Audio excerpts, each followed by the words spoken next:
What a political responsibility. Let me finish. And then number 3, the other one you asked me was edible oil.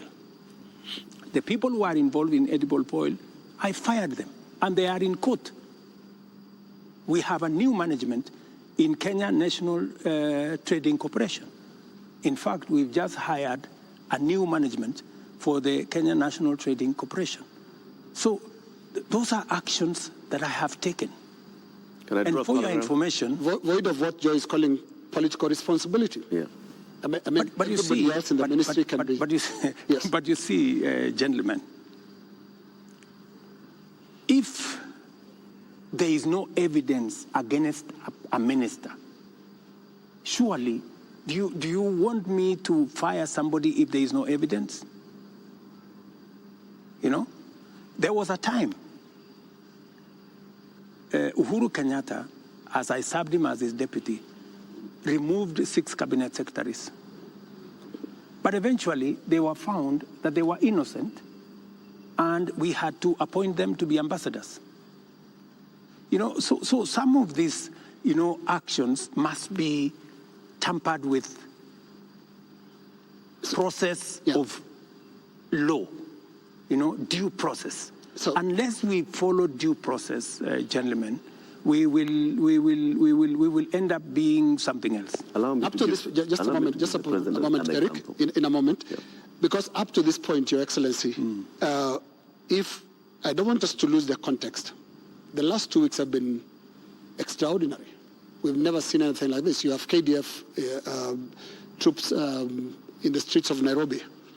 Up to this point, Your Excellency, and including on the question that I've just asked you of accountability within your government, do you think you are addressing the grievances that have made thousands of Kenyans across the country in places that were unimaginable to get out to the streets to say Ruto must go? Do you think up to this point they feel you've addressed their grievances? I am not in their space. So I am doing what I believe I should be doing. I have taken the responsibility to withdraw the finance bill with all the attendant consequences. That I have done. I know what it means, and I know where it takes the country, and it is not a simple decision for me to make. And for your information, the finance bill was going to take Kenya big steps forward. But it's a sacrifice I've had to make because of the political reality that we are in. But it will mean counties will have to take maybe 30 billion shillings off their budget. It means we have to reduce CDF by maybe 10 billion shillings. It means we have to rethink about what to do with JSS teachers. It means we have to put on the freezer. We wanted to hire another 20,000 teachers because there are kids who do not have teachers. It means we have to work on our UHC program. We thought we would upgrade, for example, Linda Mama. You know, we thought we would upgrade Linda Mama. Here's something, Your Excellency. It means we have to hold that, and it means many things. Just hold on, what else do you want to hear? You are speaking outward, but looking at the grievances, they're also asking questions inward from you, Your Excellency. And what I can hear from these grievances that have been expressed quite loudly, you said you're not in their spaces. We sometimes get into the spaces to listen to what they are saying. And all they're saying is, you cannot be, for the next 3 years, the president that you've been for the last 2. So what is that you're going to change about? That's why Linus. Yes. That's why Linus. That's why we are here. Of course, it's not going to be business as usual with the kind of reality we are faced with now.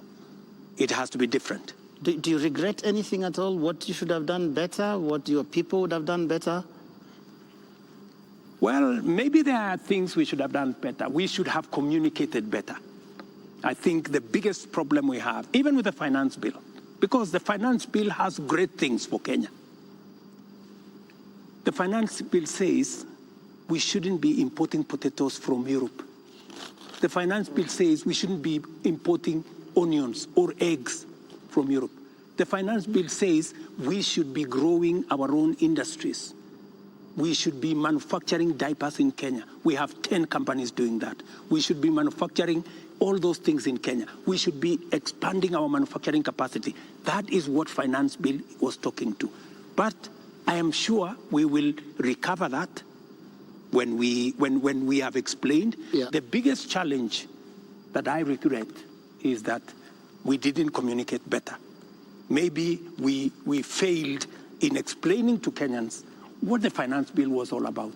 Because I promise you, if I am given a chance to explain to the people of Kenya what was in the finance bill and what the finance bill would have done for this country, every Kenyan would have agreed with me. But my regret is that they would say you were here, Mr. President. They said you would have explained. We didn't explain ourselves better. Maybe my communication team failed. Maybe I'm sure my communication team failed. Our communication architecture did not deliver, did not get the message out to the people of Kenya. Yeah. In fact, if you look at what people were saying, they were saying, for example, there is a matter of land on the finance bill. There was no matter of land in the finance bill, not even a single line. And it is on that basis that people rejected the finance bill and many other things that were not in the finance bill. Now, communication is about words, Mr. President. Let's go to the deeds, because when you see what Gen Zs are doing, for the first time in the history of this country, we've had protests on the altar of the Holy Family Basilica, because the young people of this country are telling you the political culture, which you've been part of having politicians speak in church, converting the platforms into, converting the pulpit into campaign platforms, must end. So I'm not hearing you addressing and looking more inward into this whole picture that the Gen Z is painting.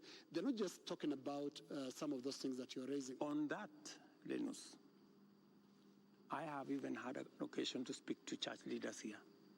On that, on matters of politics on the pulpit, I am 100% aligned. We shouldn't be using pulpits in churches or in any other places of worship to prosecute politics. It is not right.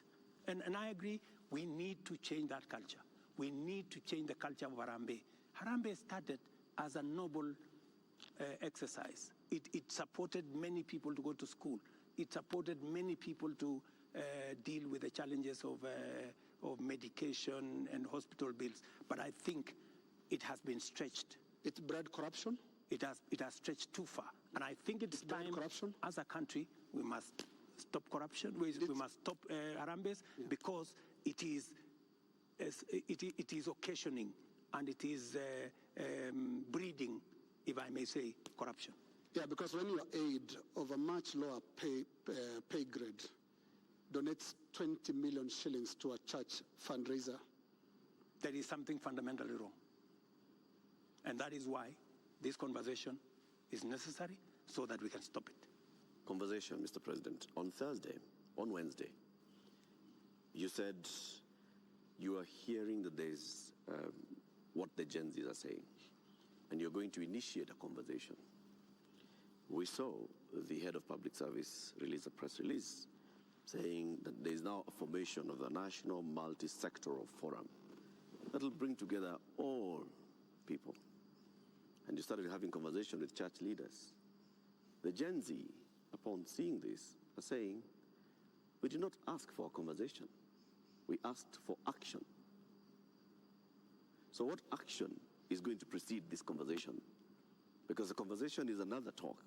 It reminds people of the NADCO talks, the BBI talks, IPPG talks that just happen and they just don't end. And people are saying, we want action, Mr. President. We will participate in action, in conversations maybe later, but for now, Mr. President, yes, what's the action? I promised that I will engage the young people. Yeah, I promised. I was just making good my promise. And I promised a multi-sectoral forum, and that's what I have put out. I also promised that these are some of the topics I want us to discuss. I want us to discuss debt. I want us to discuss taxation. I want us to discuss unemployment. I want us to discuss corruption. I want us to discuss these issues. And it was a suggestion, and I am open. I am hearing that the young people are saying, we don't want a multi-sectoral forum. Maybe we should have an engagement with the president on X. And I am open to having an engagement with the young people on a forum that they are comfortable with. You're ready for digital? If they want me to engage with them on X, I will be there. At this point, Mr. President, do you think you know what the young people want? I have many young people in my house. Are they telling you all is well? The same ones that are in all these other spaces. And they want an engagement. They have ideas. They have suggestions. And I am open.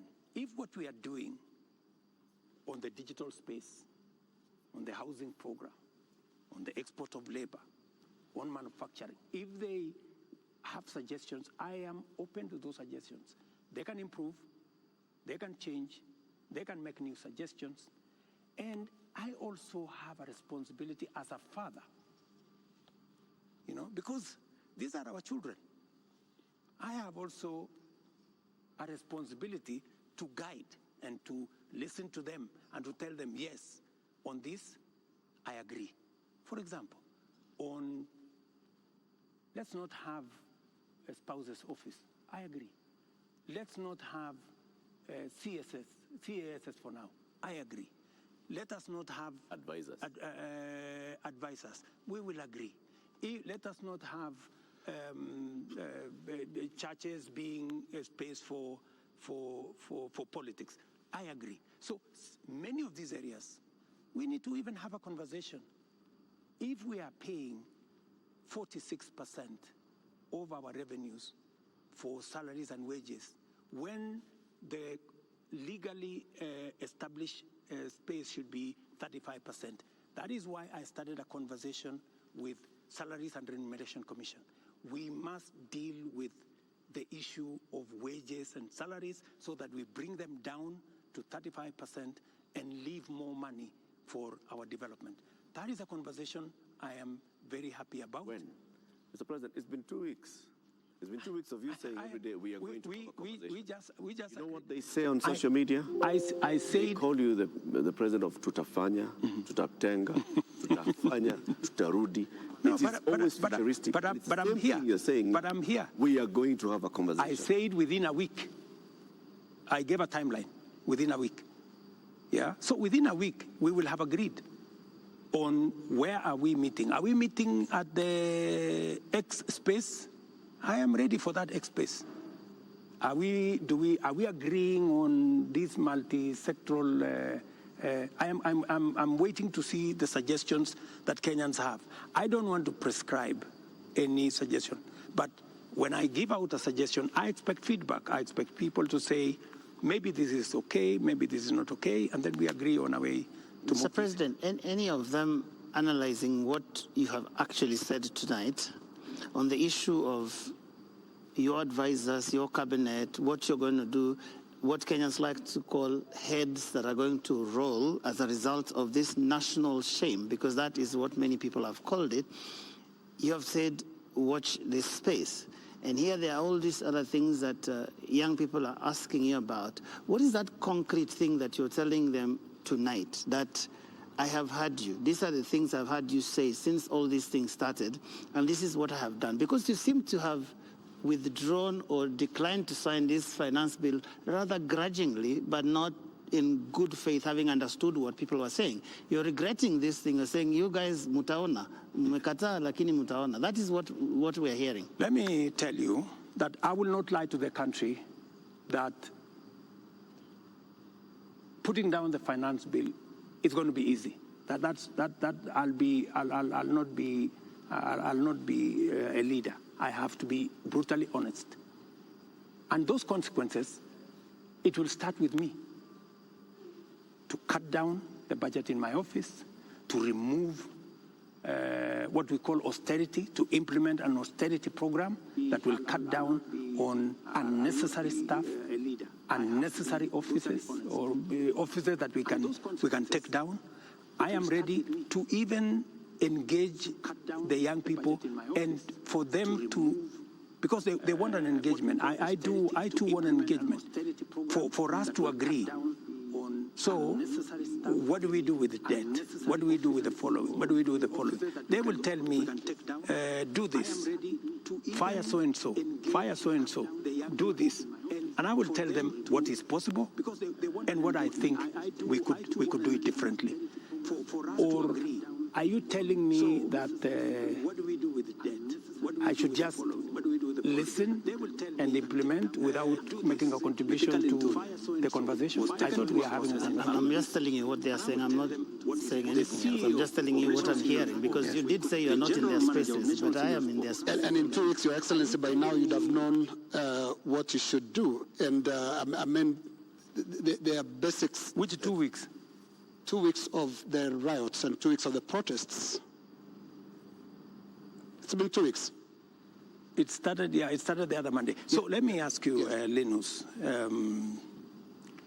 the protests, I finally decided that because we didn't communicate sufficiently to the people of Kenya the import of the finance bill, and there was so much built around it, including a lot of fake things, that were not in the finance bill. Many things that were not in the finance bill were used to fight the finance bill.